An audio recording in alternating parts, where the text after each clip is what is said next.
ये तय करेगा 24 का चुनाव। इसलिए 24 के चुनाव को हल्के से न ले और 24 के चुनाव को आने से पहले हम लोग कम से कम कोसी वासी हैं, तो कोसी में हमारा जो 2 सीट होगा गठबंधन जिनको तय करेंगे। घैलाट प्रखंड मुख्यालय के दुर्गा उच्च विद्यालय मैदान में मंगलवार को पूर्व राजद प्रत्याशी व पूर्व बीडीओ डॉक्टर गौतम कृष्ण के द्वारा युवा संवाद कार्यक्रम आयोजित किया गया। सभा को संबोधित करते हुए डॉक्टर गौतम कृष्ण ने कहा कि देश की वर्तमान सरकार ने कमर तोड़ महंगाई, बेरोजगारी, भ्रष्टाचार से लोगों का ध्यान भटकाकर भावनात्मक मुद्दे मंदिर, मस्जिद, हिंदू मुस्लिम करके लोगों को 2024 में भी गुमराह करना चाह रही है। आज हम जन चेतना के माध्यम से लोगों से आग्रह और निवेदन करने आए हैं कि खासकर युवा साथियों से आग्रह करते हैं कि देश की बदलती हुई आर्थिक, सामाजिक, राजनीतिक और शैक्षणिक स्थिति को गहराई से सोचे और देश की जो आर्थिक, सामाजिक, राजनीतिक और शैक्षणिक स्थिति खराब हुआ है, जिस तरह से बीजेपी पिछले 9 साल से देश की सत्ता पर बैठी हुई है और भावनात्मक मुद्दों में उलझा करके फिर से तीसरी बार सरकार में आना चाहती है। हम जनचेतना के माध्यम से घूम घूम कर लोगों को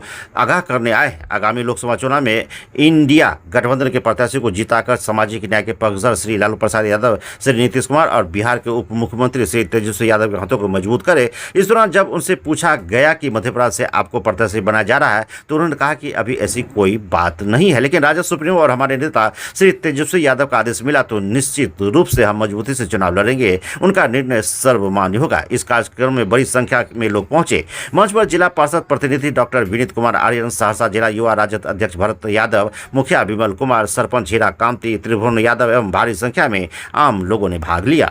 पत्रकार महोदय, आपको दिल से धन्यवाद कि आपने इस युवा संवाद को कवर करने के लिए घैलाट की धरती पर। आज देश की सामाजिक, आर्थिक और राजनीतिक स्थिति तेजी से बदलती जा रही है। पिछले 9 साल से जिस तरह से बीजेपी की सरकार केंद्र में कुंडली मार के बैठी हुई है, इस दौरान उन्होंने जो देश की वास्तविक स्थिति थी, जो मुद्दे थे, जो भ्रष्टाचार थे, जो बेरोजगारी थे, जो करप्शन थे, जो उद्योग धंधे थे, उनसे अपना ध्यान भटकाने के लिए उन्हें तरह तरह के भावनात्मक मुद्दे को, मंदिर को, मस्जिद को, अन्य चीजों को ला करके सामने ला करके मुद्दे से भटकाने का काम किया है।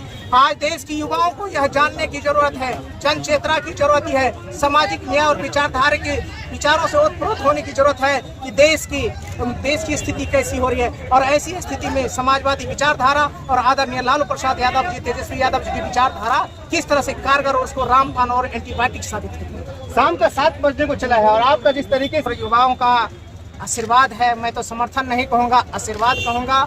ये घैलाट जो है समाजवादियों की धरती है, ये मधेपुरा जो समाजवादी धरती है उसका एक अभिन्न हिस्सा है।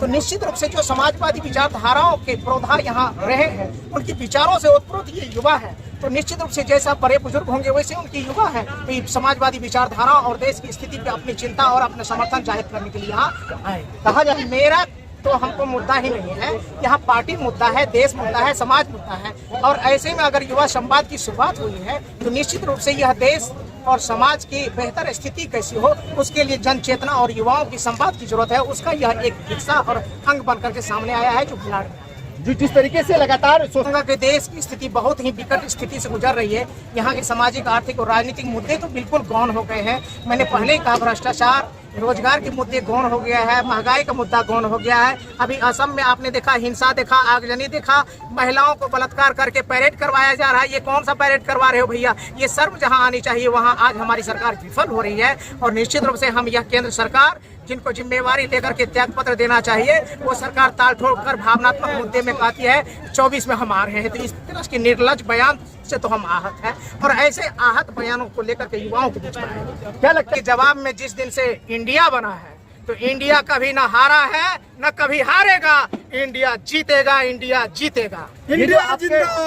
मैं तो कहता हूँ जो कोसी का इलाका है, कोसी कछार का इलाका है, ये समाजवादी विचारधारा का गढ़ रहा है। जब आप 1952 के पहले चुनाव से लेकर देखेंगे तो किराए अनुसार यहाँ चुनाव जीते हैं। तो सोच के भी आश्चर्य होता है, जहाँ का विरासत इतना मजबूत और समृद्ध रहा है, ये किराए अनुसार ये मजदूर को जिताया जा सकता है। वहाँ की समाजवादी विचारधारा लेकर के यहाँ से बढ़ने वाला युवा कितना रहेगा इसका आकलन करना मुश्किल हो जाएगा। कोसी की धरती से आवाज निकलने वाला, मधेपुरा की धरती से आवाज निकलने वाला दिल्ली का तख्ता बदल देगा। क्या लगता है 2024 में गौतम कृष्ण का जलवा नहीं, ये समाजवादी विचारधारा आदरणीय लालू प्रसाद और तेजस्वी यादव जी का जलवा है। मैं तो उसका एक अदना सा सिपाही और कार्यकर्ता हूँ, उनकी विचारों को लेकर मैं युवाओं के बीच में आया हूँ। ये तो मैं कहता हूँ आदरणीय लालू प्रसाद यादव जिंदाबाद। आप नारे रहते हैं या फिर क्या कहना क्या चाहते हैं, क्यों ऐसी वक्त आ गई? मैं पहले स्पष्ट कर दिया पत्रकार महोदय कि मैं कोसी कछार के इलाका महिषी से चुनाव लड़ा था और महिषी का 16 जो पंचायत है वो पंचायत बाढ़ग्रस्त है। वो कोसी की त्रासदी को झेल रहा है। वहाँ के लोग आज भी 60 साल 70 साल पुराने अंदाज में जी रहे हैं। आज 70 साल पुराना जो जिस तरह आजादी के समय का समय था उस तरह की वो सुविधा विहीन होकर के जी रहे हैं। तो वैसे इलाका में मैं प्रतिनिधित्व करने के लिए आया तो निश्चित रूप से मैं चप्पल न पहनूं, वहाँ मैं चमड़े का चप्पल या 5,000 का जूता या 10,000 का कपड़ा पहन के जाऊं, ये शोभा नहीं देता है। जहां मेरा पड़ोसी भूखा हो, जहां मेरा पड़ोसी अभावग्रस्त हो, वहां चिकने चुपड़े कपड़े पहन के स्नो पाउडर लगा करके राजनीति करना शोभा नहीं देता है। मेरी अंतरात्मा कही कि मैं कोसी कछार का बेटा हूं तो मैं भी चप्पल पहनकर उनके दुख का हिस्सा बनूंगा। अगर मौका मिल जाए, जो विचारधारा होती है वो परिवर्तन का वाहक होती है। अगर विचारधाराओं पे चलने का काम किया, देश और दुनिया की जो ये तरीके हैं, जो व्यवस्थाएं चलती है, एक पूंजीवादी व्यवस्था है, एक समाजवादी व्यवस्था है। समाजवादी व्यवस्था हमेशा समाज के सबसे अंतिम व्यक्तियों के लिए काम करती है, पूंजीवादी व्यक्ति खुद के लिए काम करती है। और मेरा विचारधारा और मेरी पार्टी की विचारधारा समाजवादी विचारधारा है। जब भी मुझे मौका मिलेगा, आदरणीय नेता तेजस्वी यादव जी और लालू प्रसाद यादव जी का मुझे आशीर्वाद मिलेगा, प्रतिनिधित्व करने के लिए उम्मीदवार अगर बनाया गया, मैं ये नहीं कहता हूँ मैंने बनाया जा रहा, अगर मौका मिला तो निश्चित रूप से वह विचारधारा को अपने जमीन पर उतारने का भरसक काम करूंगा। जिस तरह से जो हमारा संविधान बना था बाबा साहब अम्बेडकर का, उन सिद्धांतों को जमीन पर लाने का आदरणीय काम किया आदरणीय लालू प्रसाद यादव जी। अब उसी की पार्टी का मैं एक सिपाही हूँ, तो निश्चित रूप से काम करने का मौका मिलेगा तो जमीन पर काम।